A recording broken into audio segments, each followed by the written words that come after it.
is not a made-up story about Florida. The Florida State Board of Education approved new standards to teach African American history that will now teach public school students that Black people benefited from slavery because it taught them skills. And that's not the only change that people are objecting to. In high school, for example, teachers are going to tell students about the acts of violence perpetrated by African Americans in a massacre in 1920 where a mob of white people massacred at least 30 Black people. Now, there was over an hour of public commentary where the majority of the speakers were opposed, but the board unanimously approved this. When you think that things in Florida education are bad, Florida finds a way to go even lower.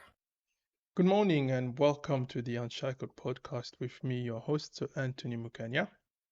So many of you may not know, but one of my favorite all-time show is a show called The Big Bang Theory. Okay, so it's a group of nerdy physicists and scientists who navigate through life and have to discover things on their own and have to challenge themselves. Now, one of the characters in that show is a guy called Sheldon Cooper. Okay, and Sheldon Cooper is nerdy, he's a little bit out there, he's a little bit crazy, goofy, but still a very loyal friend by every measure. And the other thing is he absolutely loves train. Now, I don't share his fascination with trains, but one thing that is true is that trains can take you from point A to point B. As an example, it could be some joyous or even exciting destination, like for example, going on holiday, seeing a friend, go sightseeing, or whatever else you take your fancy. But it could also be taking you to very infamous places, like when during the Holocaust, the Jews were packed on trains and sent to the concentration camp to their deaths. Very, very horrible. Okay? And sometimes those trains can also help the economy in terms of moving people and moving goods from one point to another. So, in that way, they play a very important function. Now, as many of you would know by now, I'm also a person who was born in the DRC.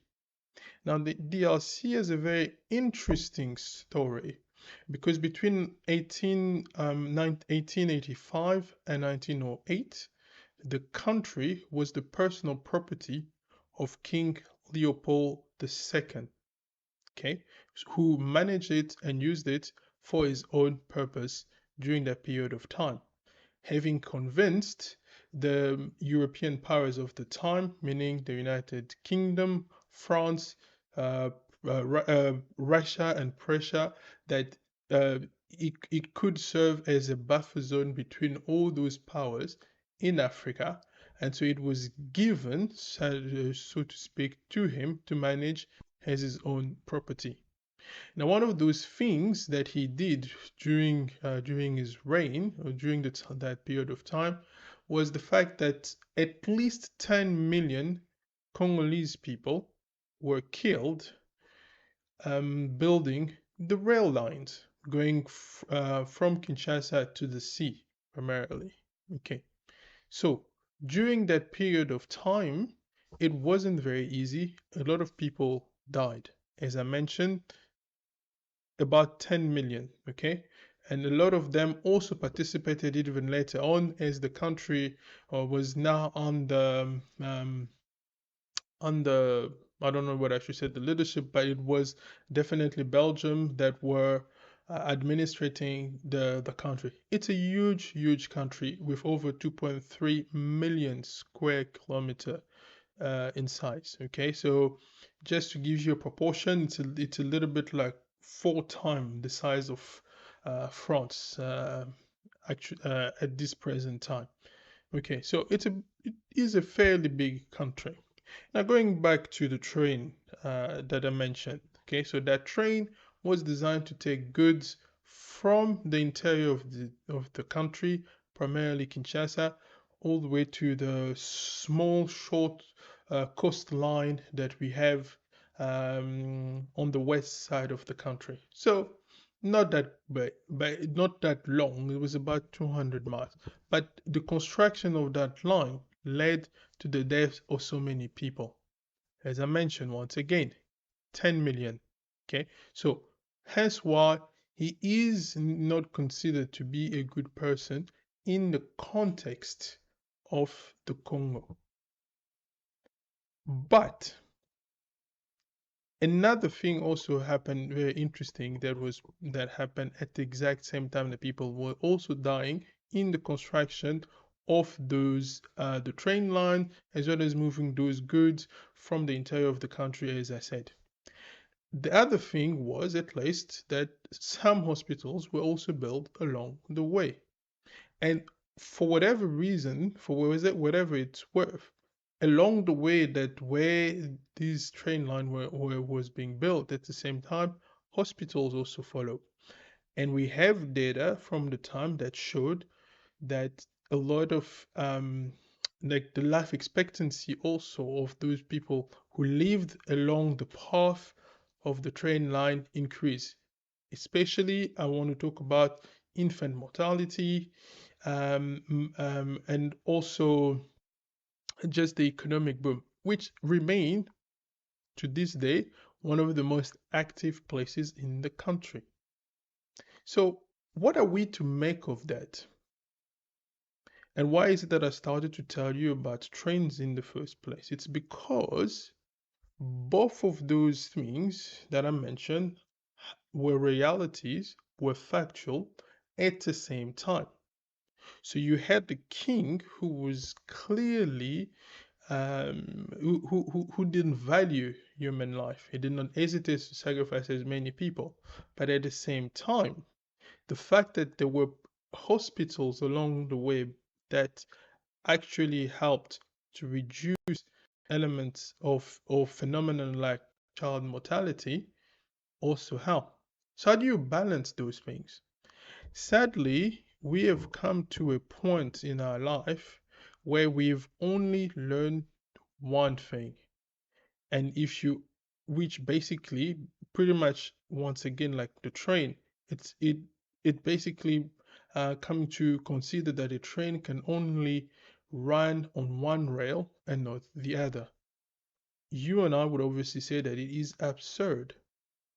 And yet that's the point. So today's story is basically much like what is happening or what happened factually, historically, in my own country in Africa.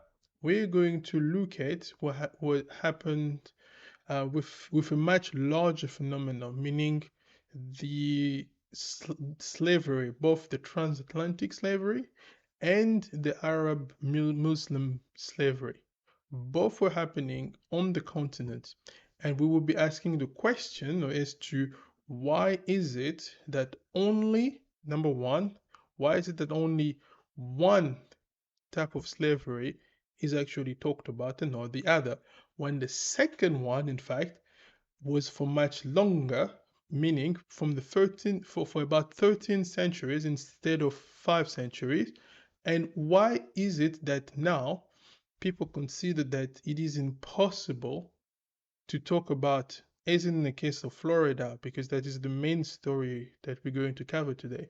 Why is it that people find it so hard to accept that even during something as horrible and terrible as what happened during the slave trade, people managed to be resilient. People managed to take advantage some things that were uh, thrown their way, but they managed to use them to make themselves more resilient and to gain skills and to continue to move on. And why is it that in 2023 people find it so hard to be responsible? And they would say instead wants to blame a system. So that's what we're going to look at. So it's our response today to what is happening in the US and especially Florida as it relates to this now controversial um, controversial education standard. So without further ado, let's get into this. A classroom controversy is erupting in Florida over how students will learn about Black history. The State Board of Education has just approved standards for public schools. One rule that teachers must now follow requires middle school students to learn, quote, how slaves developed skills, which in some instances could be applied for their personal benefit. And at the high school level, if students learn about race massacres like the 1920 rampage in Ocoee, Florida, teachers must include, quote, acts of violence perpetrated against and by African Americans. Joining me to discuss is Andrew Spar, president of the Florida Education Association. Andrew, to be clear, when it comes to that massacre, that was against African Americans, trying to prevent them from voting. Just to be clear with folks who may not be familiar with that history, what is your reaction to these standards?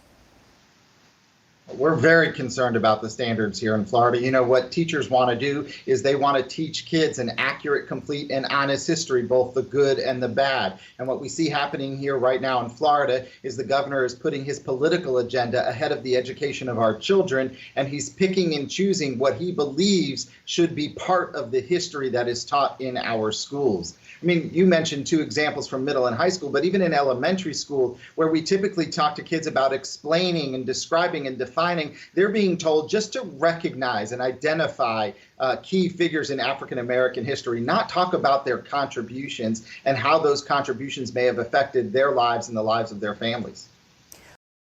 So, as you heard it there for yourselves, guys, it's very clear that the mainstream liberal media is very, very unhappy with this development coming from Florida, and they're trying their very, very, very, very best to attack it the best way they can, and throwing things at the legislation, or at least this new standard. So they're very, very, very, very unhappy about that. And as you heard there in that exchange, they're basically saying that it's not actually a true portrayal of the history of Florida, for starters. And a lot of other things that they're saying is basically the fact that it's not complete. So I thought, well, instead of actually trusting them, perhaps I should do a little bit of research, and we're going to find out really if what the mainstream media is telling us is actually true or not. And hold and behold, here is the full curriculum that was published. As you can see here for yourselves, this is the Florida State Academic Standard for Social Study in 2023. So that's the version, that's the document that has been updated recently. Okay, and so talking about that, so what do we see here? For example, here, positive influence and contribution by African Americans. So it says, what is the objective? Recognize African American inventors and explorers. Positive influence and contribution by African American. Identify African American who demonstrated civic service. Okay, Colin Powell, Willa Beatrice Brown, Carter G. Woodson, and all of that. Identify oral tradition and folk tales of African American. Identify African American artists. Identify African American who demonstrated heroism and patriotism. Identify African American community leaders who made a positive contribution in the state of Florida. Highwaymen, so all these people. Resiliency, contribution and influence of African American in the United States beginning in the colonial era. Okay, so clarification. Instruction include what life was like for the earliest slave and the emancipated in North America. Examine the Underground Railroad and how former slaves partner with other free people and groups in assisting those escaping from slavery. Identify, so instruction will include Emancipation Proclamation, 13, 14, 15, amend them to the Constitution of the United States, examine the roles and contribution of significant African Americans during the westward expansion, examining the experience and contribution of African American in early Florida, Instruction include African American communities, Fort Morse, Angola community, Black Seminole, understand the cause, the causes, and consequences of the slave trade in the colonies, identify Afro-Eurasian trade route and method prior to the development of the Atlantic slave trade. So instruction include how slavery was utilized in Asian, European, and African culture. Instruction includes the similarity and differences between serfdom and slavery. Instruction includes the use of maps to identify trade routes, and so on and so forth. Okay. Describe the contact of the European explorers, systemic slave trade in Africa.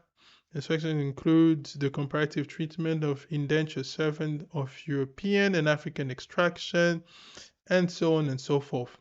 Okay. And now, the thing that causes a lot of problem is this section here. So analyze the event that, so it's within this specific section. Analyze events that involved or affected African from the founding of the nation through Reconstruction. Explain early congressional action regarding, so number one, explain regarding the institution of slavery, the 3/5 Compromise, the act prohibiting importation of slave, explain the effect of cotton industry and expansion of slavery due to Eli Whitney cotton gene, and examine the various duty and trade performed by the slaves. So agriculture, work and painting, and then benchmark clarification. Instruction includes how a slave developed. So it is this portion here. So I'm just going to highlight that. How slaves develop skills which in some instances could be applied to their personal benefit. So as you heard in that clip, there's a lot of things that's been said about that. It is as if to believe, we're supposed to believe that that despite the circumstances, these people did not rise, were not resilient, and they used they even used these egregious and atrocious circumstances to be the drive for their own innovation and in order to make their life a lot easier despite the circumstances. So that is the problem that I have with the way the liberal media is actually portraying that. So they want you to believe that all everywhere they just walked around very depressed and very what's the word, very depressed and not able to do anything in the life. And I think that's what I find really disgusting in the way they're trying to turn things around. And I mean the curriculum is detailed as you can see for yourself here. But they don't really want to care about any of that. They will want to put about one thing. Now, when you read that, you wonder what is it that they have behind. What is it that the people who put together the standard were thinking? And we have an answer. So have a look at this one. So what you see there is a statement by the two black scholars who decided to respond to people. With people who were complaining about that line. Okay, the line that I showed you just now, and they're trying to they put out this statement trying to respond to the critics really. So this is Dr. William Allen and Dr. Francis Presley Rice. Okay, so from the Florida's African American History Standard Work Group. Okay, they're saying the following. Every standard, benchmark, and benchmark clarification was developed using a methodical process within our work group. Our work group began in February and worked through May to ensure the new standard provide comprehensive and rigorous instruction of African American history. We proudly stand behind these African American history standards. There have been questions raised about language within a benchmark clarification of standard SS 68A82.3, which says Instruction include how slaves develop skills which in some instances could be applied for the personal benefit. The intent of this particular benchmark clarification is to show that some slaves developed highly specialized trade from which they benefited. This is factual and well documented. Some examples include blacksmiths like Ned Cobb, Henry Blair, Lewis Latimer, and John Henry, shoemaker like James Fulton, Paul Cuff, Betty Washington Lewis, fishing and shipping industry worker like Jupiter Hammond, John Chavis, William Whipper, Crispus Atticus, and tailors like Elizabeth Kickley, I suppose, James Thomas, Marietta Carter, and teachers like Betsy Stockton and Booker T. Washington. Any attempt to reduce slaves to just victims of oppression fails to recognize the strength, the courage, and resiliency during a difficult time in American history. Florida students deserve to learn how slaves took advantage of whatever circumstances they were in to benefit themselves and the community of African descent. It is disappointing but nevertheless unsurprising that critics will reduce months of work to create Florida's first ever standalone strand of African American history standards to a few isolated expressions without any context. We encourage everyone to view these robust standards for themselves. So, you heard it all there for yourselves. So why is this important? Okay? Why is it important? It's because even for me, as a Congolese African, we've also had our own experiences. Okay? The word colonization. People on the continent, many countries, including my own, were also taken advantage of through colonization, through slavery. Okay? But most importantly, there was as I said to you again, the Arab slave trade, which was much longer. But hey, somehow nobody actually want to talk about that. And even today, there are actually still people living in Africa who are experiencing, who are living as slaves. But really, nobody wants to talk about that. Okay, we to believe that it happened and then it stopped, but really, it's complete nonsense. So, why is that important? Well, I am going to show you two points that I'm going to make. Is the idea that you are basically your circumstances, that you can never do anything to improve your own circumstances and being productive member of your society. So which means it just reinforces the idea that you are the perpetual in this case that you are the perpetual victim. And that's an idea that I wholly reject. Okay? Why? Again, I come from a country in the middle of Africa that suffered all of those things that you people are complaining in the US. And we also have civil war. One of the consequences of the civil war is twofold.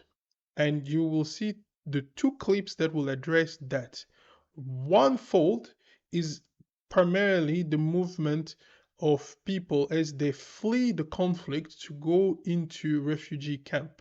Now, for those of you who don't know, but life in a refugee camp in Africa is extremely difficult. Okay, you sleep under tents, you have no access to food, sanitation is pretty much inexistent, and that's why very often you have diseases like Ebola and cholera that are rampant in those camps because um, it's really dirty and crass, and you cannot grow any food to eat, but you have to sleep in the tent, and it's really bad. So for those of you who don't know, you should research. So that's the first to say. The second thing that usually happen in a country that is sort of torn by war like that, and especially for women, it relates to the threat of sexual violence against them. Okay, that's a real thing. That's a real concern. Now, in the two clips that you've seen there, that you will see soon, what you will see is that in the first one, you will see a lady who lives right now. Well, I mean, this was in 2019, but back in 2019, lived in one of those refugee camps and then used that, the fact that she was there, to learn the new skills, despite her circumstances. Okay. Number two, related to the threat of sexual violence or just violence in general perpetrated against women, you will see an example of two entrepreneurial women, two entrepreneurial girls who are faced with the issue of kidnapping and rape in the capital. They decided to use the brain to create an app to solve the issue for other women. So in both cases, I repeat, in both cases, those ladies did not let their circumstances define them. So I'm not so much interested in what happened in the past as I'm interested in those who are actually and actively doing their very best to use their circumstances to improve themselves. So without further ado, let's get into this and then I'll come back to it.